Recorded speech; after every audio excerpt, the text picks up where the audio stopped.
Another week passed, and two other black men are shot and killed on camera. I don't want every belt came with the shoes. I don't want every title, I never lose. Clearance and cleaning out. Make moves and we clean the house. Long live the legends of every profession, is that what we scream about? Now, I recorded this video before, and it was about 13 minutes long, and then my camera died. So I'm just gonna record it again, cut it down to about 5-6 minutes, just so I can speed this whole thing up, because I can't really remember what the hell I said. I don't have no script, it's straight off the top of my head. Now let's talk a little bit about the two shootings that happened in the past couple of days. I want to speak on the one in Tulsa, Oklahoma first. So let me first start by saying, the female cop, you're a jackass. You need to be put in prison, probably shot and killed by firing squad as your form of the death penalty, because there was no reason for you to shoot that man. There was no form of deadly threat. There was no form of probable cause. It made no sense to me as to why you shot him, or why even you had your weapon drawn. That made no sense. It didn't seem like the man was trying to overpower you. Like, did it seem like he was not being compliant? Yes, but it seems kind of odd to me that you had to pull out your weapon. Now, to the three other cops that came prior to the shooting happening, who happened to tase him, this is your opportunity to have a scope on all police who are named good cops. You should come out and, I don't say vilify, but you should say you don't support the woman's decision to shoot him. It made no sense for her to draw her weapon. If we're going to want to move the police force forward, we need those quintessential good cops to come out and speak against the treachery done by these bad cops. Now, in the form, or I should say, on the other hand, dealing with the man who was shot, black men, we need to do a better job with police. We seem to keep creating these loopholes for them to shoot us. Now, granted, it could be something minor, but day after day, you hear black men and black women, black people, period, acknowledge that the police are corrupt, the police are looking to kill over any little movement or anything that's small. Because granted, if you look at the percentage of people who are getting shot by cops, it's not individuals who are just sitting down, complying to everything that they're saying. It's these people who continually move and create this form of loophole to where they can say, oh, he's resisting, he's reaching for a weapon, and then they'll shoot you. Now, are the cops still wrong? Hell yeah, they're wrong. But there's no reason why we should keep moving and create these goddamn loopholes. For example, the man was walking back and forth with his hands up, then went towards his car. Now, his windows were up. His doors weren't locked, but his windows were up in his car. So for them to say he was reaching into his car, that's blasphemous. That doesn't make any goddamn sense. But you walking towards your car creates a loophole. Is there a probable cause? No. Is there a thought, a split second, to think there is a probable cause? Yes. That's where the loophole came. That's probably why the guy got tased. Because ultimately you need to think, if he did something to get tased in the cop's eyes, I want to hear what he did to get tased. Now, the woman, on the other hand, who shot him, there was no reason to shoot. The taser, I don't quite understand why people just don't reach for their taser. And then her statement that came afterwards saying, oh, she thought she reached for her taser. That's bullshit. That's straight up bullshit. Okay, I'm done with this case. The cops, you got it completely wrong yet again. But for us as black people, let's stop freaking creating loopholes. They're not supposed to be shooting us in the first place. But if we claim that they're these evil people who just want to shoot us, why don't we just fucking comply? So we could at least go to court and speak about to the judge what transpired, rather than have other people try to speak on behalf of us. I'd rather be judged by 12 than carried by 6. Now, in the case of what happened in Carolina, that's something that we should really be outraged about. I'm talking about where you should have all your focused outrage.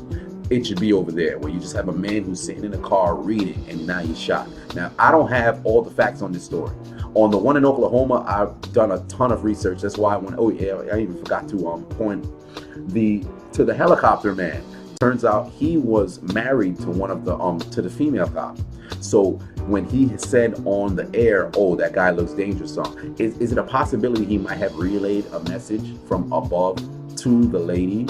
Said, oh, I'm afraid for your safety. That forced her to draw her weapon. There's a lot of speculation. That's something that I want to see. I want to see what happens in that case. Why are we not speaking to the man who was married to her and see if they had any form of contact between when she arrived and after the shots were fired. Or I should say a shot was fired because only one round was shot. But in the case of in the Carolinas, that's where we should really be upset, because you just had a man who was reading in his car, not bothering anybody, and got shot because they thought it was a gun. That makes no sense to me.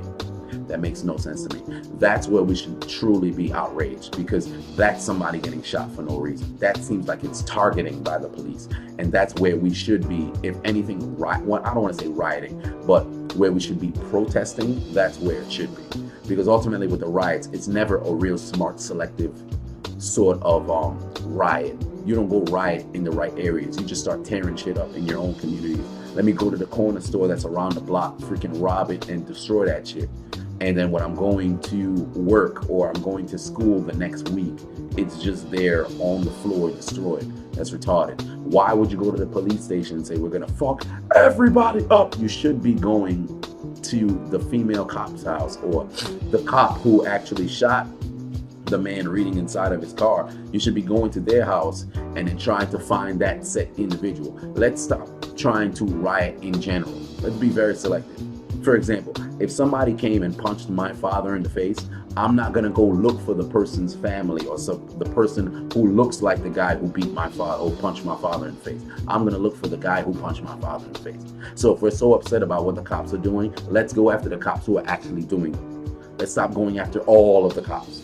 Because by that logic, the same cops can do that against all of you black people, or all of you people in general who happen to be getting shot or have complaints against the police. You could say this one set individual has done this, but you know what? I'm going to generalize all of you. You see what I'm going with this? You can't just, the logic is very linear. You can't just try to bend it to fit your narrative. I'll give you an analogy and then I'll get the hell up out of here. If there was a man down the block who was raping everybody who ran around the corner, we know he exists. We know that what he's doing is wrong. We have to figure out a way to get this man the hell up out of here. But why the hell would I go running around the corner? And if I get raped, who's to blame? He's to blame, obviously, because he shouldn't be raping anybody. However, I knew running around the corner would get me raped. You see where I'm going with this? If I know these cops are very violent and they're quick to pull for the trigger, or I should say quick to draw their gun and then pull for the trigger, why would I give them a reason? Whenever a cop pulls me over, whenever I see a cop, whenever I'm stopped by a cop, any situation, wherever it might have been, I'm extremely compliant. Oh, you want to see my ID? Oh, what is this about? Oh, that's what it's for? Okay, no problem. Show it to them. Why? Because ultimately, if I didn't do shit wrong, and if they try to do anything against me that's unlawful, I'll just take you to court and I'll battle you in court. I'm not going to sit over here and hold court in the street. That's the issue that we continually face, because we sit over here arguing with people who have firearms, who are so afraid for their lives, they're quick to shoot and kill us. Again, stop holding court in the street. These cops, you got to do better. Black people, we got to do better. Because we're going to sit over here and talk about Black Lives Matter, we got to look at it at a very linear sense. We can't just keep selecting situations and saying those Black Lives Matter, but the other ones that are getting killed outside, we don't really give a fuck about them. Seriously, as a whole, we got to think better. Because we're not really using our heads, man. We acting like straight up jackasses, 24/7. If we want to move forward as a society, we need to be able to at least have a conversation. Cops, you know what? We should have a full ass panel. We should have a ton of cops on one side, ton of these not necessarily protesters, or I should say the people on the opposition on the other side. Both opposing sides sit here and have a conversation about what's going on. An actual conversation, logical conversation, not no damn emotional conversation, you shouting match, you crying 24/7, you killed my bro. No, I don't want to hear that. Let's have a conversation about what transpired, acknowledge the facts, and move forward and try to work as a cohesive unit. Stop being freaking jackasses in these streets, man. On both sides, pissing me the fuck off.